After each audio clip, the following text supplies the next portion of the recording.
សួរតែពេលណានីតិវិធីវាមិនពីព្រោះបើសិនជាមានការរួមរួម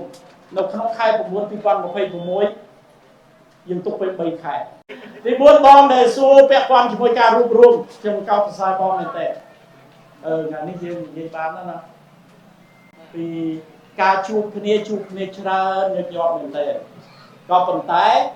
ការពិនិត្យនៃការរួមឲ្យចេញទៅជាសាធារណៈយើងអត់ទាន់ធ្វើពីព្រោះរបៀបធ្វើមានច្រើនយ៉ាងមកណាជាជំហាន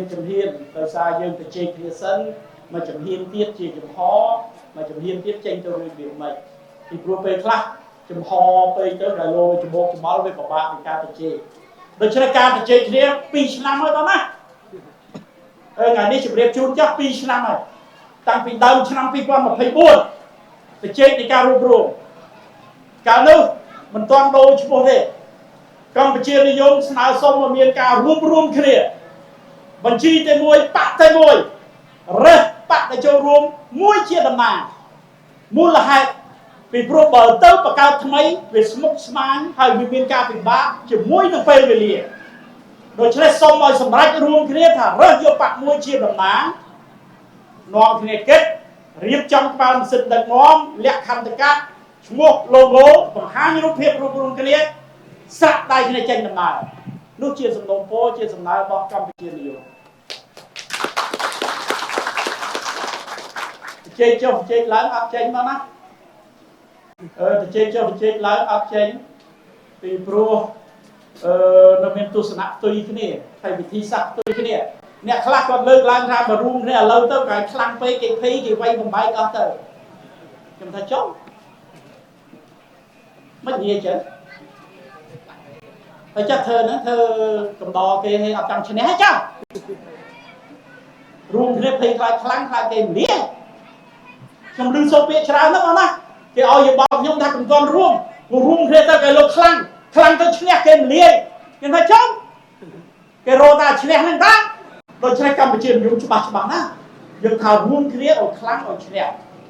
ដល់ពេលទៅជែកគ្នាទៅវិធីសាស្ត្រខុសគ្នា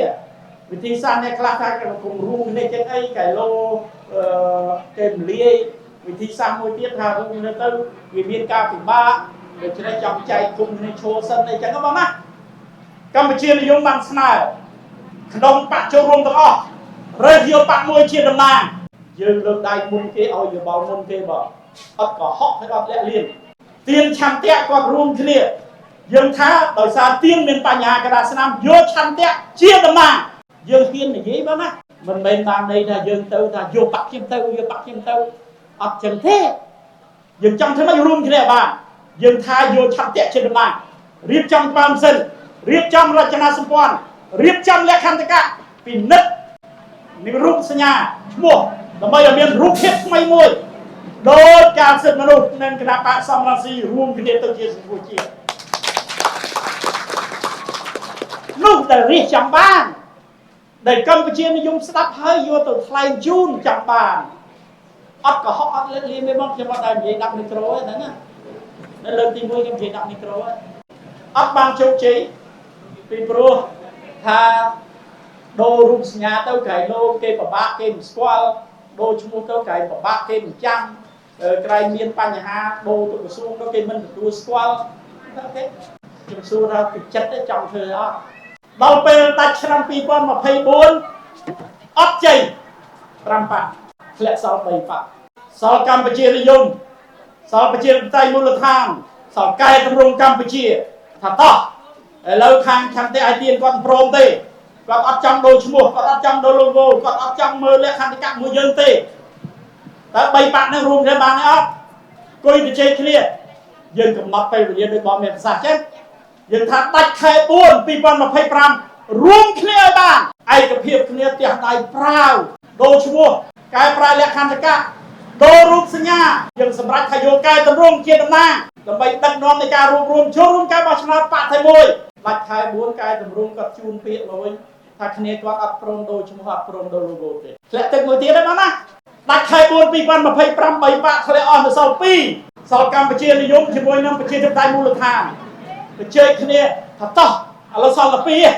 យើងរួមគ្នាមានការកែប្រែរូបសញ្ញាខ្លះកែប្រែឈ្មោះខ្លះពិនិត្យលក្ខន្តិកៈជាមួយគ្នាឲ្យคล้ายទៅជាបកតែមួយ ក្នុងនាមអ្នកប្រជាធិបតេយ្យរួមគ្នាយើងថាយកប្រជាធិបតេយ្យមូលដ្ឋានជាតំណាងគាត់ស្នើសុំថាទៅសួរទីក្នុងគាត់ខ្ញុំថាសួរជាការល្អពីព្រោះត្រូវពិគ្រោះយោបល់គ្នាក៏ប៉ុន្តែពេលវេលាមានកំណត់យើងសុំថាយ៉ាងយូរបំផុតដាច់ខែ7 2025ដល់ពេលដាច់ខែ7 2025ខ្ញុំបានទទួលដំណឹងពីប្រជាធិបតេយ្យមូលដ្ឋានមកវិញគាត់ថាគាត់បានប្រជុំគ្នាសម្រាប់មិនរួបរวมទេអស់លីងមកតាំងពី5ប៉ាក់ដើមឆ្នាំ2024ដល់ខែ7 2025អស់លីងនៅសល់កម្ពុជានិយមដែលគេចេះតែបង្អាប់ថាកម្ពុជានិយមដល់គេយំមែនយំពីព្រោះបរាជ័យនៃការរួបរวมពេលនោះយើងប្រជុំគ្នាឲ្យសម្រេចយ៉ាងយូរខែ9 2025កម្ពុជានិយមរៀបចំធ្វើសមាជវិសាមញ្ញដូរឈ្មោះដូរ logo ដូរលក្ខន្តិកៈដូចអ្វីដែលបានយើងស្នើសុំគេ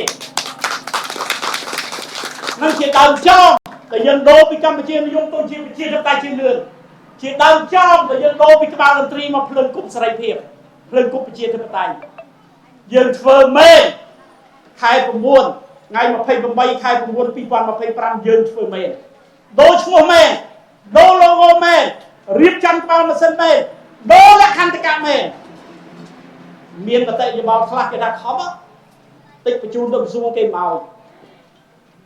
យើងថាឲ្យតែយើងធ្វើត្រូវនីតិវិធីគេថាដូរឈ្មោះដូរ logo ពិបាកណាស់បានខ្ញុំលើកឧទាហរណ៍ឲ្យយើងចាំកាល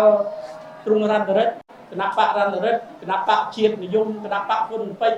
រគណៈបកសំរាស៊ីដូរពីសំរាស៊ីទៅភ្លើងទៀនពីជាតិខ្មែរមកសំរាស៊ីហើយធ្វើបានទេទៅគេឲ្យយោបល់ថាប្រយ័ត្នធ្វើបានហើយដល់ពេលយើងធ្វើបានគេចោទឈ្ងោះទៀតតែចុងចាក់បាក់នេះវាធ្វើមិនបានលឿនណាស់វាទៅជាមានអាកំណត់ទុច្ចរិតឲ្យឈួតលីលាអញ្ចឹងមកណាពេលដែលយើងខំធ្វើដោយស្មោះត្រង់តាមនីតិវិធីតាមច្បាប់ច្បាស់លាស់ពិតប្រាកដទៅជាសង្ស័យថាឯងនេះធ្វើឲ្យបានលឿនឲ្យស្រួលមែនខ្ញុំផ្ដាំផ្ញើទៅអាអ្នកដែលមានកំណត់ទុច្ចរិតនយោបាយបែបហ្នឹងណាជួងមុខខ្ញុំនិយាយគ្នាមួយខ្ញុំខ្ញុំចាំបាច់ខ្សឹបបើអ្នកឯងហ៊ាននិយាយទល់មុខខ្ញុំពីព្រោះអានយោបាយនិយាយទុច្ចរិតហើយនិយាយខ្សឹបក្រោយចំណោមខ្ញុំអត់លឺទេលឺពីគេមកវិញហើយពេលដែលលឺពីគេមកវិញខ្ញុំអត់យកជាបានការទេពីព្រោះខ្លាចគេមកប្រឆេះមកប្រយុទ្ធឲ្យឈ្លោះគ្នាឲ្យខឹងខ្ញុំចូលចិត្តចឹងមកចូលចិត្តដាក់តុកទល់មុខគ្នានិយាយទល់មុខគ្នាមកគេឲ្យឈ្មោះថាតម្លាភាពនិងអំណះអំណាងការពារទស្សនៈគំនិតយោបល់របស់ខ្លួនបញ្យល់គេឲ្យយល់ពីយើងគេបញ្យល់យើងឲ្យយើងយល់ពីគេយើងត្រូវស្ដាប់ឥឡូវក្រោយពីដូរអស់ហើយយើងនៅតែព្យាយាមបោះដៃបន្តទៀតពីព្រោះគំនិតដើមដែលយើងចង់បានការរួបរวมជាបញ្ជីតែមួយបាក់តែមួយនៅមានដដែលដល់ពេលបោះដៃទៅខ្ញុំស្នើសុំថាប្រជាធិបតេយ្យជឿនលឿនជាជំហររើសបកណាមួយជាតំណាងបញ្ជីតែមួយហើយយ៉ាងយូរបំផុតត្រឹមខែ9 2026ពីព្រោះក្រោយនឹងទៀតគឺពិបាកណាស់អស់ពេលវេលាបងណាអានឹងឆ្លើយជំរាបជូនបងសួរតែពេលណានីតិវិធីវាមិនពីព្រោះបើសិនជាមានការរួបរวมនៅក្នុងខែ9 2026យើងទុកពេល3ខែត្រីមាសទី4 2026ជាផែនការសកម្មភាពយុទ្ធសាស្ត្រគឺវិញរៀបចំជី1652ទុនវិកាត់ដល់ដើមឆ្នាំ2027ដាក់បញ្ជីចូលរួមការបោះឆ្នោតបើចិត្តពេលវេលាមានកំណត់ណាអត់អាចគ្រាន់តែអង្គុយទៅជែកនេះអត់ដាក់ពេលវេលាជាតិលក្ខទេសង្ខេបប៉ុណ្ណឹងបងខ្ញុំឆ្លើយជូនមកអស់ហើយពីពេលវេលាបងណា